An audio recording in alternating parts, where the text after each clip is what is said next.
शिवशंभो सर्वांना.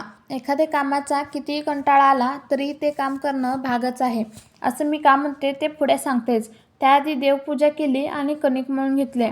त्यानंतर भाजीसाठी फोडणी घातली आणि छान अशी टोमॅटोची भाजी बनवली आणि चपात्या देखील बनवून घेतल्या. त्यानंतर घरातील सर्व कामे आवरून घेतली आणि खूप दिवस झाले आपल्या स्किनकडे दुर्लक्ष होतंय हे लक्षात आल्यावर मी स्किन केअर करायला घेतलं. आधी बर्फाने मालिश करून घेतली. त्यानंतर टोमॅटोवर थोडी साखर घालून चेहऱ्यावर हलका हाताने रफ करून घेतले आणि मग फेसपॅक लावून घेतला आणि तो फेसपॅक सुकूपर्यंत गवारी नीट करायला घेतली.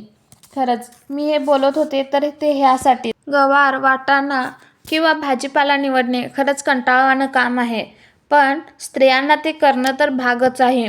त्यानंतर फेसपॅक सुकल्यानंतर फेसवॉश केला. घरच्या घरी देखील आपण स्किनची काळजी घेऊ शकतो. भेटूया नेक्स्ट ब्लॉगमध्ये. बाय.